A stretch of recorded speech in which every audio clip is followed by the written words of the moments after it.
So it's the final table of a $3.50 rebuy. mXKrijn is the viewer who kindly sent this game in. Just check my chat.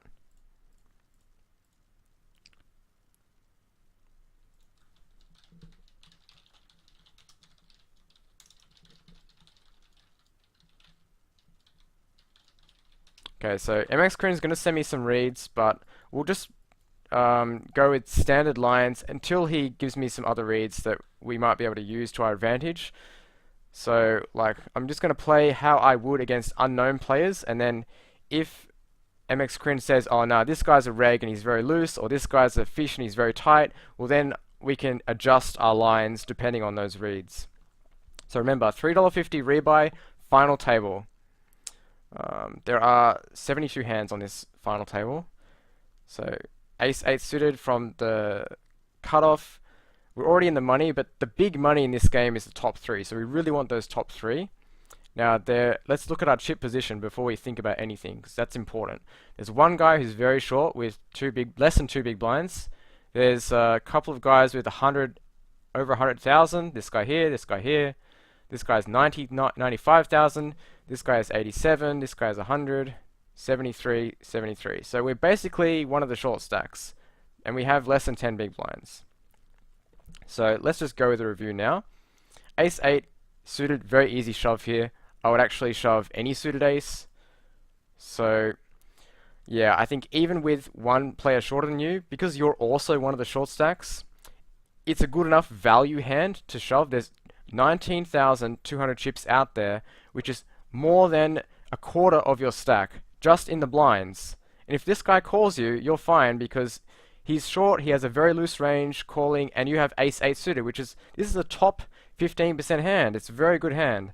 So even though you're pushing into a big stack and a short stack, and you want to pay jump, it's much better to gain chips and try and shoot for those top 3 positions. So this is an ICM push. I would use, yeah, this, like I said, any suited ace I'd push here, definitely into 3 people. Okay, so here's a read. UFO 5555, very loose, has been the chip leader for quite some time and was calling shoves from shorter players, very loose. So this guy's very loose. Okay. Power Jam, very good reg. This guy up here knows ICM very well. Okay. So, well, very loose and has been the chip leader for some time. So, I mean, even if he's a loose player, I think ace-8 suited is still good enough to push. Because if he's loose, like, if he wants to call me here with ace-2, I'm fine with that. I'll take a 70-30 any day. So, even if he calls me with jack-10, I'm fine because we're one of the short stacks. So, even if this guy is crazy loose, ace-8 for me is still a good enough value hand. Maybe it means that I might fold, like, ace-2 offsuit, but you'd have to, I would struggle to fold ace-2 suited in this spot. I would really struggle, even against a very loose player. Like I said, you got to really shoot for those top 3 positions. That's where all the money is. Queen 5, easy fold. King 2, easy fold. This one, well, this is actually a much closer push than the ace-8 suited that you have, because it's an early position and it's a weak off-suited ace.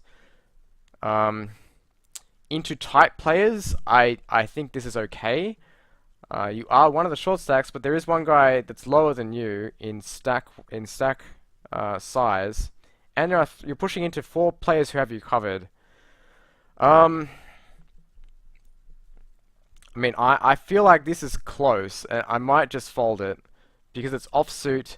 You are only pushing 7 big blinds, but there's a short stack who's in the big blind next hand, and you're pushing into 4 big chip stacks. So I think I would fold here. But like I said, into tight players, I think it's fine. But it's certainly not an instant shove. You have to think about that. Any other reads that you have MX, just let me know. But we know this guy, UFO, is very loose, and Power Jam is a good reg. That's all we know so far. Fold this. Wow. I'm kind of interested to see. Oh, he just has a value hand because he's 3-betting the loose guy. Well, we're the short stack now, so you can't fold and pay jump anymore. You have to be aggressive. So with only 5 big blinds, a suited king is definitely a push. Even into a loose small blind. The big blind's an unknown, so the big blind's probably going to be a little bit too tight. So this is definitely a good push as the short stack. Well done, nice hand. Again, guys, if you want your games reviewed, you can email them to me and I'll review them on stream. If you want to stay anonymous, that's fine. You can change your screen name in the text file. So now that we have 10 big blinds, we're not the shortest anymore. Yeah, I like this fold, I think, with ace-8. It is better than the last hand, but we're deeper stacked now. We're not the shortest. We're still pushing into a loose player and a solid regular and big stacks, so I like this ace-8 fold. That's good. Fold jack-7. Well, lucky he raised, because this would have been a very tough decision in the small blind, whether you push into the super loose big stack. I probably would have done it in the small blind. But your read does make me want to be a little bit tighter against him. Pocket 7's very easy. Even with the short stack, this is just a strong enough hand to push all in with only 100,000 chips when the big blind's 16,000. So without your push, look how much money's out there. 33,600. 1/3 of your stack is already in the middle. So that's a big amount of chips that you can win if they all fold. And even if you get called, 7s is a decent hand. So with, what's this, 7 big blinds, 6 big blinds, very solid push.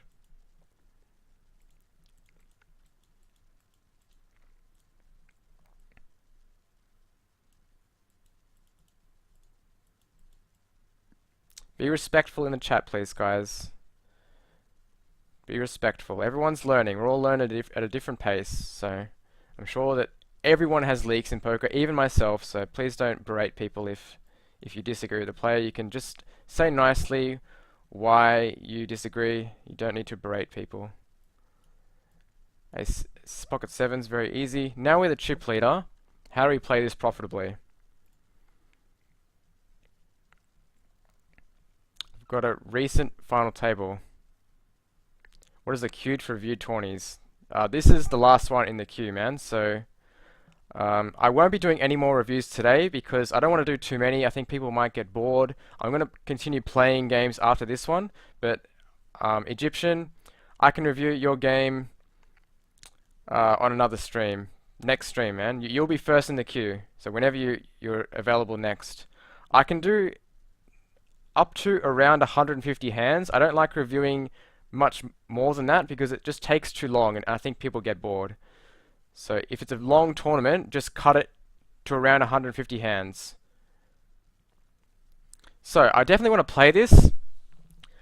Shoving is profitable, certainly, because we're the chip leader. We can put a lot of pressure. This guy only has 12 big blinds. He has less than 10. It's just a question of can we play it more profitably by min-raising against the other regular. And it really just depends how aggressive he is and how aggressive the other players are. Because you don't want to raise call pocket 5s for 10 big blinds or 12 big blinds. Because it's not a good raise call hand. You know, if they're bluffing hands like Jack 10 suited or King Queen, you'd much rather that they just fold when you're flipping. So I kind of like shoving, I think, in this spot as the best play. Because it's definitely profitable and it prevents you from getting restolen by hands that would have folded to an all-in but are now flipping against you, like King Queen and King Jack and Ace 8 suited, those hands. Against the regular, it's tough, man. I would call because I really feel like with my experience playing post flop, I can attempt to put pressure on him in this spot because I have him covered, but he does have position. So it's going to be very tough, but you are getting almost 4 to 1. So pot odds wise, I think you can just defend here profitably. But if you're not comfortable playing post flop out of position against good players, I don't mind just folding. I think that's certainly acceptable. But you can play that hand. Definitely want to play this hand. We don't have any reads on this guy, but if you assume that he's an unknown, I would assume that he's calling too tight, and you could profitably shove any two cards. Now, there are possibly better ways of playing without risking an all-in. So another way of playing is to just limp and use a limp stab line. I don't like min-raising because he's quite short, and if he does shove over your min-raise, you're pretty much getting 2 to 1 and you'll be committed anyway. So I think if you do raise, it should just be an all-in. If you don't want to raise, use a limp stab strategy and limp the small blind, and then your plan is to bet any flop. So I don't like folding because, you know, you're the chip leader, it's four-handed. He is a short stack, but he still has a nice stack. You can put a lot of pressure on this guy. Just limp stab or shove. Hey Joe, welcome. I like this raise as a steal as a chip leader. We have to fold now, which is really unfortunate. It's also very bad for our image when we raise fold to 10 big blind stack, because we're getting very good odds. So it really sucks because we show that we're raise folding. But I think it's kind of just unlucky that mXKrijn had a hand. I like your play there as the chip leader. Being aggressive on the button. Get a walk with ace 10. Now don't fold this. You can raise, you can limp. I mean, a shove wouldn't be terrible, but I think raising or limping is better. I think this is profitable, but it is quite a big shove. He's got almost 200,000 now, so it's 12 big blinds. I think if he's playing ABC, you know, a raise is probably going to get the same job done. Like if he's playing ABC, he's not going to try and bluff you pre-flop. He's just going to play his value hands all the time, the same. So if he does reshove against your raise, you know he just has a hand. So you're risking less compared to a shove. The other way of playing, if he's passive, you can just limp stab again. I like both of those lines better than shoving, but I think you still win money with this play. It's just I don't think it's the most winning play. Fold 3-6. Oh, mXKrijn is a solid regular. Solid regular, okay. So, against a solid regular, what hand did we have against him? The 5-10. Alright. So against a solid regular, I don't mind folding 5-10. That's okay. Where I said before that we could push any two cards, or we can limp stab with 5-10, because now that we know he's a solid regular, we know he's going to play aggressively against our limps, and going to call us correctly as a short stack. 5-10 becomes a fold.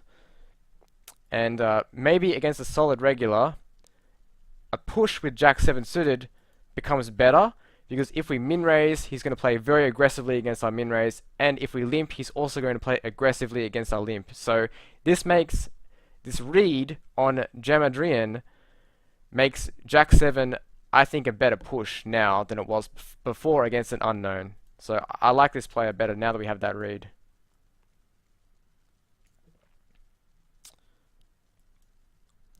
Egyptian, how you do the file save is on PokerStars, you go to settings, and then you go to playing history, hand history. This is where your hand histories get saved. In that folder, there's a text file, and there's all these different games. So there'll be a text file with all the different hands. It won't be the summary of just the players. It'll be every individual hand. You need to email me that file.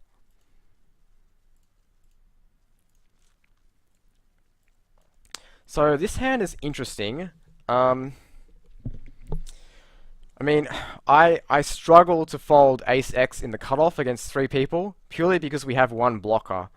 And when people go all in, they like, you know, obviously aces are good. So when you hold an ace, it makes it less likely that they have one, and more likely that they're just going to fold. Now the issue with raising this is that they're all quite short, because the blinds just went up. So outliers in the big blind, he only has 8 big blinds. So if you raise, it's very, very marginal to raise call or raise fold. You put yourself in a bit of a tough spot by raising. Um, so this would depend a lot on the kinds of players that I'm playing against. I'm not really worried about these two because we know that they're both regulars, and I think when you raise, they're going to play standard tight poker because they're not the short stack, and the short stack's in the big blind, your raise looks pretty strong. But if outlier's 78, if he's a tight player, I would just raise and then fold if he goes all in. If he's I would at least look at the pot odds. If we're getting 2 to 1, I don't think you can fold. But if you're not getting 2 to 1, you can probably justify folding against a tight player.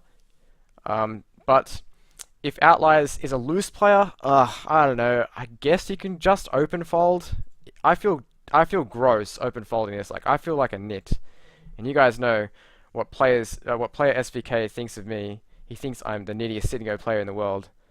So if me, Captain Nit, thinks that this is nitty, then this is super nitty. But it does depend a bit on the players. This one's a fold against he's now in third position, so he's not the short stack. His range is going to be tighter, pushing into a guy that's shorter than him. So A7 is definitely just a fold for 8 big blinds.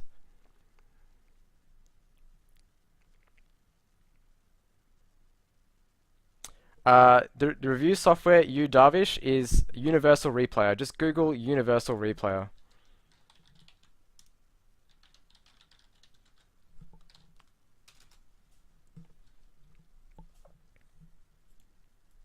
Good fold. Okay, 6-5, we'll fold that. King 7, just fold. Fold 8-4. Yeah, it is a fold. Again, because the button is on a tight range, because he is in third place and he's pushing into the short stack. So A6 suited is just not good enough for 10 big blinds.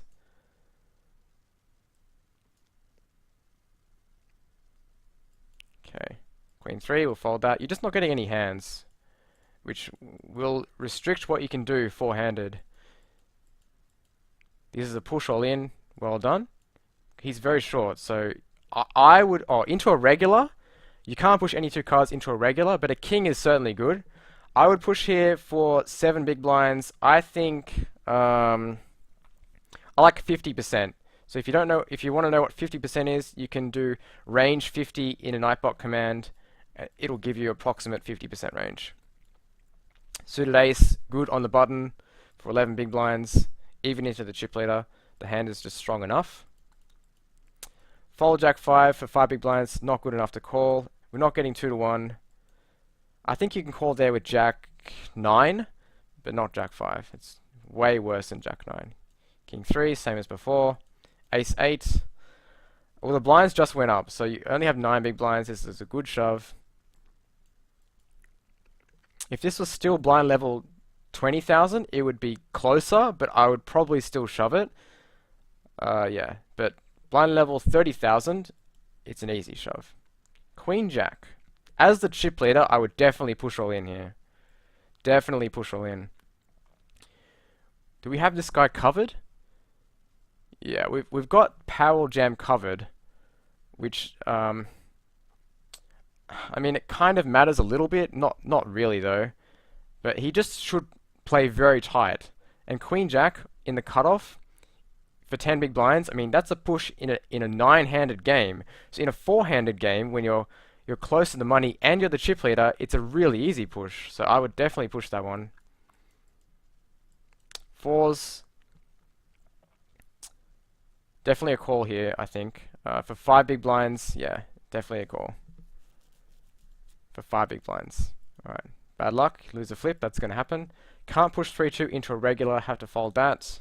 King Jack, we're pushing that one, that's good. Jack 3. Fold Jack 4. Fold 6-3. Fold 10-4. Fold Queen 8. Fold 6-8.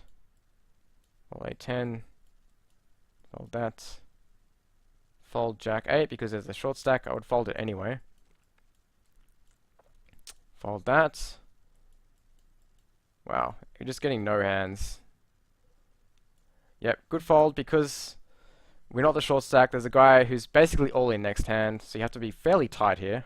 Not super tight, but fairly tight. Short stack's doubling up. That's never good. Yeah, this spot's pretty tough. This spot is pretty tough. Let's look at what odds we're getting. How we calculate the odds, because he has us covered, you have to go, you add all the blinds up. So there's 60,000, 76,000, and your stack is 95,000. So to get 2 to 1, your stack would have to equal the blinds. So if you had 76,000, you would be getting 2 to 1. So you have more than 76, you have 95, so you're not quite getting 2 to 1.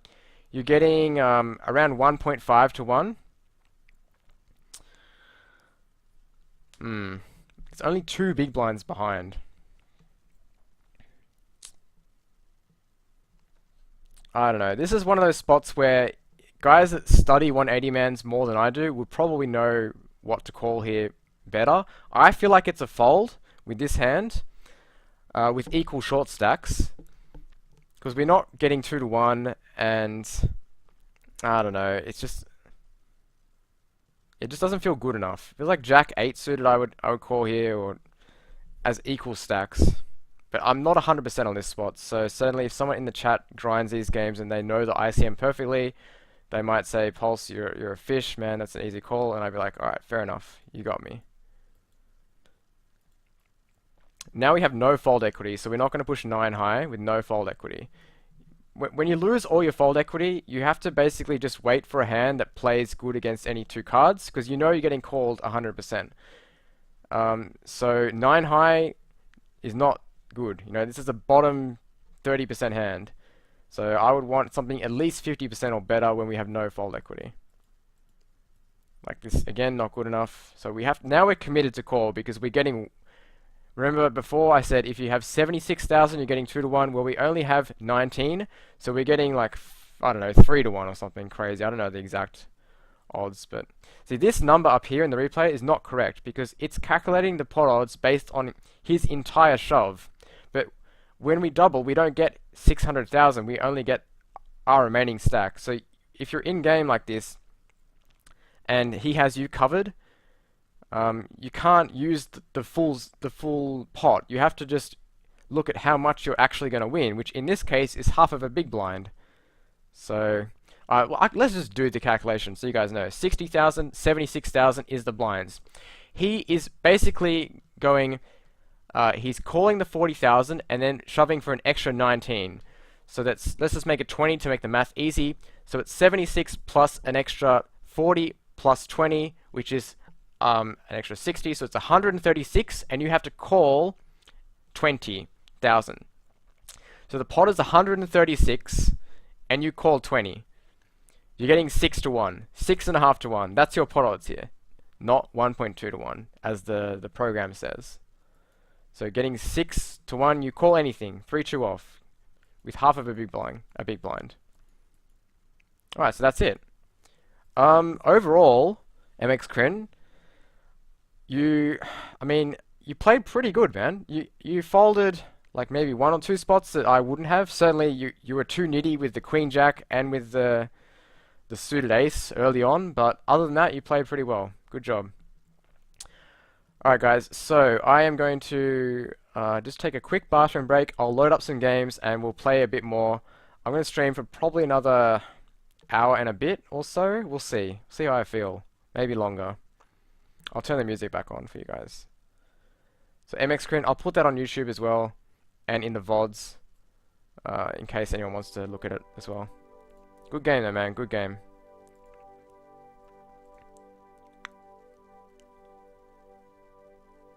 Jack 5 suited. What range should Pal be jamming here? Jack 5 suited. Here? Any 2 cards.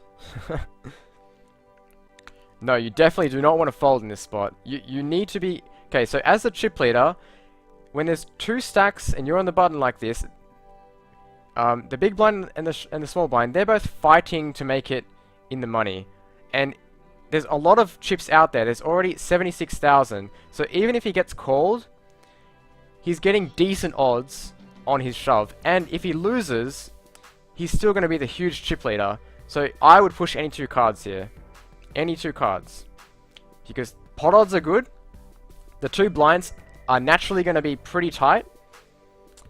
And even if you get called, who cares? You're not going to lose your chip lead. 156. I mean, I wasn't including his original stack.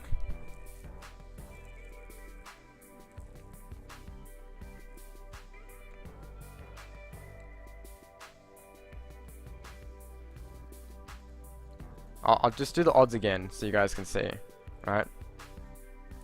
60, 76, right? You don't include your call in the big part of the ratio. So it's 40 plus he's raising the extra 20,000, we'll say. So it's 60. So it's 136. You don't include your call in the ratio. So it's 1 to 1. It's 20,000 to 136. So it's 6 to 1, 6.5 to 1.